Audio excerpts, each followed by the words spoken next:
Appreciate everybody tuning in midweek. This is a little bit different from the usual midweek podcast. It's maybe slightly longer, and its purpose is not so much to speak about health, though I'll touch on that, or to do a teaching, which, although I'll touch on that a little bit, it's also partly just to make some notices, a couple of strategic matters to mention to the church, which are very, very important just for the next phase, for the next number of weeks, or perhaps a month or two. As you know, the lockdown is gradually being lifted. Now, this is a challenge on a couple of fronts.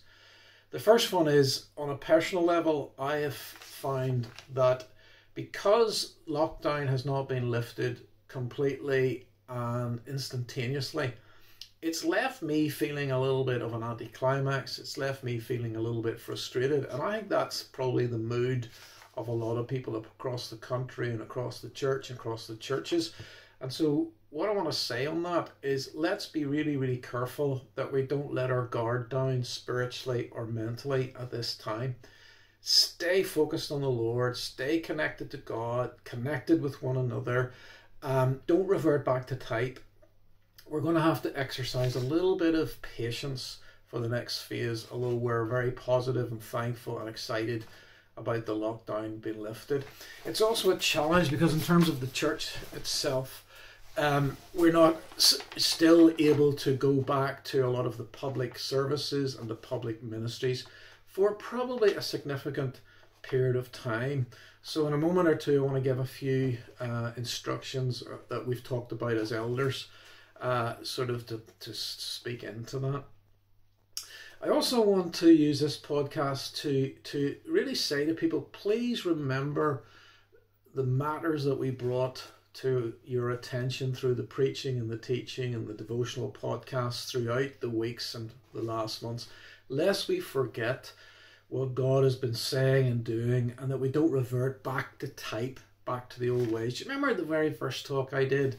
I think it was when we spoke about the men of Issachar. They had understanding of the times they were living in, and they knew what to do.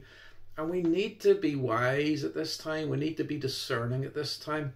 And a couple of things that I've said a number of times, I want to remind you, because I think this is about something of what we're discerning in terms of the season and the times we're in.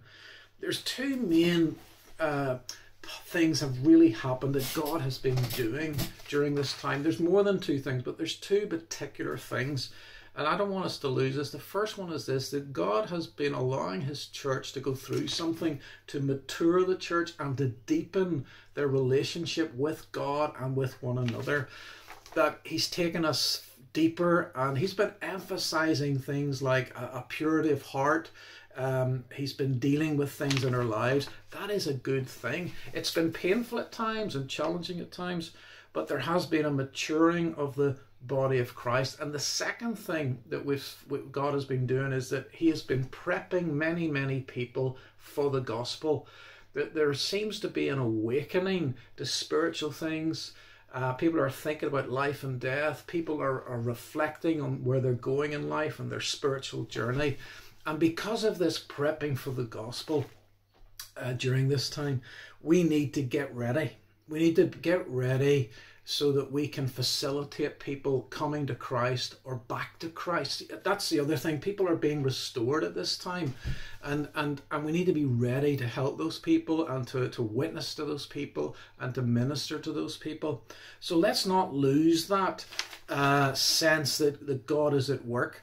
And that's why the task we gave in May was we encouraged everybody in the church, and if you haven't done this, please do that even over the next few days, is look at your life and say, what two things have you learned or discovered, or quality decisions you've made, and you want to bring those with you into the next phase.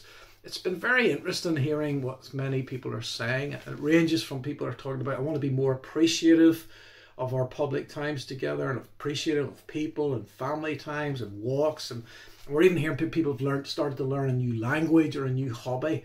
Let's not lose that and complete that task if you haven't already done it. Write it down or communicate it to somebody And hopefully this Sunday we'll have another couple of people testifying to that. The purpose of those testimonies is it's been good for those people who've shared to focus their thoughts. What is it God is saying and doing, and what do they want to take with them? But it's also been valuable as a kind of a catalyst and an encouragement for others to think and reflect at this time. Now, a few practical things about the next number of weeks. Probably we're going to continue with online services for about another month. And again, I reiterate my appreciation of the media team and all those that have taken part, and appreciation for the church for tuning in. I do realise there may be some people in the church don't have access to the internet, and we need to remember that and pass on to them news, pass on to them encouragement as well. The other thing is the government has given some guidelines that now step by step, and one of the current things is that 4 to 6 people can meet together as long as it's outdoors or outside. So I would encourage people in the church, think creatively how you could have maybe a few people around to your garden, or meet up with a few people in a public space for a picnic, and that kind of thing. And why not consider this, as somebody put forward this idea, maybe when we have our 11 o'clock Sunday online service or our midweek podcast, why not get a few people together to possibly discuss that in a garden situation or in a park or something like that, and look for ways of including people and that type of thing. And the other thing that we can encourage is with this Zoom idea, it is possible for people in 2s and 3s or small groups of 4 to actually meet together on Zoom and continue to pray for one another, just like we do in the larger prayer Zoom on a Thursday night. So consider that over the next few weeks. Always bearing in mind people who might be on their own or might have a danger of being isolated. Continue to phone those folk, but consider to meet up with one person outside or to visit people, making use of the guidelines that we can talk over a garden fence, or we can meet in a garden situation or a public park situation. And they've also said that church buildings can be open for private prayer. Now, part of my response to that is I think this is a very religious concept, this idea of a church building being open for private prayer, as if there is something special or something necessary about meeting in a specific building. We can have private prayer in our own homes. My car can be a sacred place. The shower can be a sacred place. A living room can be a sacred place, and we need to remember that. Having said that, because we can use the building for private prayer, it would be possible if, say, somebody needed to speak face to face with someone like myself, that we could make an arrangement for a one-on-one opportunity just to chat or meet in the building by arrangement. But anyway, and let's continue to focus on prayer over this next month as well. At 7 o'clock in the evening, we're encouraging people to pause and pray, and some people are doing that just for a minute or two. Other people are maybe doing a more substantial thing, and I've even heard of a couple or a family who break bread together. But let's remember that the 7 o'clock, and of course the prayer celebration on Thursday, we will continue that over the next month. And I'm just wondering whether we need to, even when the lockdown is fully, we're able to meet perhaps to pray. We may be able to have to practice social distancing for several months. We can do that. Or we might even have our prayer celebration on Thursday night also on Zoom, as well as live, face-to-face with social distancing. The idea of a drive-in service has been very popular in the media, and that's something that we could consider maybe towards the end of June, but the practicalities and logistics of that might be very, very difficult.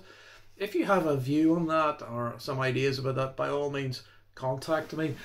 One person very wisely sort of pointed out that in some ways it's a bit gimmicky, this idea of a drive-in service, because people would be in their cars, they're not actually able to meet meaningfully face to face. And it might be wiser and it might be more edifying just to encourage groups of 4 and 6 to meet up for picnics, to meet up to watch, if possible, together the online service, and then discuss it or pray about it. And then maybe towards the end of June, if we are permitted to meet in larger groups outdoors, maybe we can arrange a large outdoor church picnic or the equivalent later on. We shall watch this space. So there's just a few practical things about the next month. Some things are going to change, other things are going to remain the same. But I think more important than anything that I've said so far, please let's remember some of the things that have been brought out in the preaching and teaching in the last several weeks and few months. I think the book of Exodus has been a tremendously relevant book for us during this season. Do you remember the very, very first? I want to remind you just of a few of the highlights of some of the things that we've emphasized, to make sure we've got it, to make sure we're doers of the word and not just hearers only, to make sure that we're letting the word of God change us and transform us, and that we're cooperating with God and his word and his Holy Spirit, that we're not messing about, we're not just going through the motions, that we can come out of this time stronger against all the odds, that we can come out of this time stronger as a church, stronger as believers, more equipped as believers.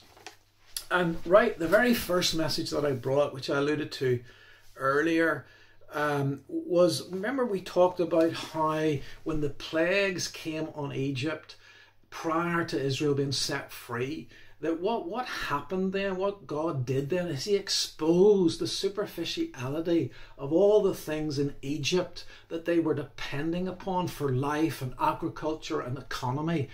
In fact, they were worshipping false gods, and the river Nile was such a holy river to them. And through the plagues of Egypt, we saw an exposure of what people were depending on and building their lives on, that it was something not worth, it wasn't going to last. And we made the comparison and the parallel that during this season, many of the things we thought were permanent or really important, we have realized there's more important things than that, that the spiritual things, the eternal things, the heavenly things are more important. And like we've seen that sport and education and banks and money and holidays and vacations and all those things that we depend so much on, we've had to learn to get them into perspective. And it's been an opportunity to set our hearts and our minds on the things above, where Christ is seated. So let's not lose that perspective when we get through this. Let's not make gods of things. Let's not be over the top with some things. Let's be more measured, more temperate, more whole in how we do life.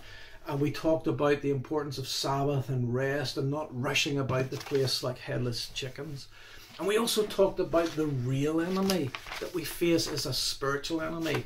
The world, the flesh, and the devil. And of course we know that the devil is a real enemy, like a roaring lion. He's trying to destroy people. And I think this has been a time of awakening, that we're in a real actual battle, which we can win and must win. But this battle is not just against the devil, it's against the world system. And I think one of the features of this lockdown period and this pandemic, with the media and social media and everything else, that the world is trying to squeeze us into a way of thinking and a way of living. And I don't know about you, but I've become very, very discerning, very, very careful about what I listen to from the media on every front. And I think that's a wake-up call as well. Let's not lose what we've learned there. Let's learn to trust God. Let's learn to operate. Do you remember the weapons that we talked about? Faith, hope, and love. That faith is the opposite of fear. that hope is the opposite of hopelessness, that love is the opposite of self-centeredness, and that God would do a deep work in our lives and our hearts and through us and in the church life, that our faith would be strengthened, that our hope would be strengthened, and our love for God, love for one another, and love for people would be strengthened. And during our journey through Exodus, we've also talked about the importance of a right focus, a right perspective, of keeping the main person, to keep Christ central. Don't forget the cross. Don't forget Christ crucified, the resurrection of Christ, the reality of Christ. And be careful what we see, what we listen to, and be careful what we think about, and be careful what we set our hearts on. That during this season of studying Exodus, during this season of this pandemic, during this season of spiritual battle and awakening, let's keep Christ more central.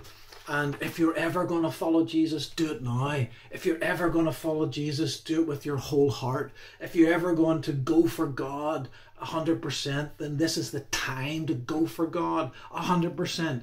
That we'll come out of this stronger with increased faith, increased hope, increased love, increased centered on God and his purposes. And even before we got into Exodus, even before we got into the pandemic, as a church, you've heard me say this, and again, I feel, do I sound like a record here? I keep saying it. It's so important that we turn upward and outward and upward and outward. Upward is seeking God, seeking Christ, God-focused, heavenly perspective, eternally perspective. Turning upward is prayer, cutting deep with God, seeking first the kingdom of God. Turning upward, rather than downward and inward, and also turning outward.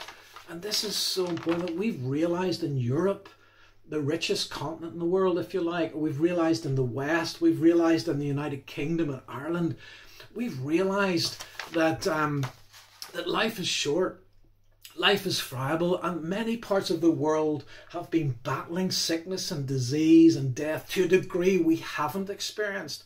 And this has been a wake-up call to help turn us outward as well as upward, that we would be involved in seeing God's kingdom extended on the earth, to see Christ propagated on the earth, to see the gospel go forth to the unreached and the unengaged everywhere. That maybe this could be a spiritual awakening, a revival, if you like. And so let's not forget these things. Let's not revert to type. Let's not go back to average. Let's not lose ground, let's gain ground. Be very careful. Be all the more careful as lockdown is lifted, is part of what I'm saying. And we want a church to mature and to grow. And I forgot to quote this, but I came across a quotation that talked about how Christianity started in Palestine, and then it grew and developed. And here's the quote, and I love this because I think through lockdown and not being able to meet publicly, and not being able to meet in a church building has forced us to become more real in our Christianity, that we're meeting in our homes and we have our prayer times in all sorts of ordinary everyday life circumstances and situations. And the quote is this: Christianity started in Palestine as a fellowship. It moved to Greece and became a philosophy. It moved to Rome and became an institution. It spread to Europe and became a government. And it finally spread to the USA and it became an enterprise or a business. Let's get back to our roots. Let's get back to fellowship. Real, honest to God fellowship. That the church is not a philosophy. Christianity is not a philosophy, as Greece would make out in those days. It's not an institution. The church is not an institution. The church is not a nationalistic governmental thing. And the church is definitely not a business. And so we've been stripped down through this time to the things that really matter. It's all about relationships with God, with one another. It's all about a person. It's all about Christ crucified, Christ risen from the dead. And it's all about a real expression of Christianity and the church. Let's not lose that when we are free to meet publicly, or we are free to meet in a building again. Never forget that a large part of the world, Christians are not permitted or able to meet in buildings. And for us, it's so abnormal that we think, but for many believers across the globe, it's fairly normal to have to meet in small groups and in house churches and homes and all kinds of things, and secret places and underground. And it's important that we don't lose authentic church and authentic Christianity when we come fully out of this. And so that's what I wanted to say midweek, and I hope you will, if there's anything that's not clear and you want me to clarify anything, do private message me and talk to me, or Ken and Tommy and I. And obviously as the weeks go by, things will shift and things will change, and we may have to give further guidelines. For Sunday coming, we will have an online service. We'll have some worship again, hopefully a children's talk, hopefully 2 final testimonies on the May task. And we will be in book Exodus chapter 20. And of course, that's the famous chapter where God gives the 10 commandments. And I would love you to read Exodus 20 in advance, and read a couple of New Testament passages as well that speak about the law. Because what I want to speak on, I want to look at the 10 commandments through 2 or 3 different angles that will hopefully make this passage incredibly rich to us. And those New Testament passages to read in advance: Matthew chapter 5, right? Sermon on the Mount, Matthew chapter 5, Hebrews 8, verses 10 to 12. Read those New Testament passages, and then read Exodus 20, and fasten your seatbelt, because we have some wonderful things to share about the law in the light of Christ, in the light of the New Covenant, in the light of the New Testament. But you could do worse than reading the 10 Commandments afresh. You could do worse than get your kids to memorize the 10 Commandments. You could do worse than just have a wee read at chapters 20 to 23 in preparation for Sunday. Finally, let me give a June-July task. I'm combining the monthly task for a 2-month period of time. The June-July task is as follows. I would love as many people as possible voluntarily to consider this. In the month of June and July, let's find one person outside of the church life, in the community or in our workplaces or in the society at large. Find at least 1 or 2 people and decide to honour them in June and July. Honour them because there's something about their life or their daily work that has touched you, that you appreciate, that you've observed, and you just want to honour that person and say something to them. Perhaps a little card, a little gift, an act of kindness, just to say to them, our church have a month of honour, and we just wanted to thank you for what you have contributed to life or to society or to the community during this pandemic. And it could be a shopkeeper, it could be a bin man, it could be a cleaner, it could be somebody who works in a takeaway, and that we're going to think creatively, and we're going to think, who can I honour in June and July? 1 or 2 people in the area, in the community, outside of the church, just to thank them and bless them and honour them as an act of kindness, as a way of turning outward as well. And I guarantee that there's many, many people potentially their hearts are going to be touched by that. And I'd love as many people as possible to sign up for that. And we can give some details as how we can do that. But it might just involve a little postcard, a little letter, a little note with maybe a small gift in it. Just to say, during our month of honour, we want to thank you and honour you for your contribution to life, for your contribution to society, for your contribution to the community during this pandemic period of time. Anyway, over and out for now, and I hope to see you all, metaphorically speaking, on Sunday.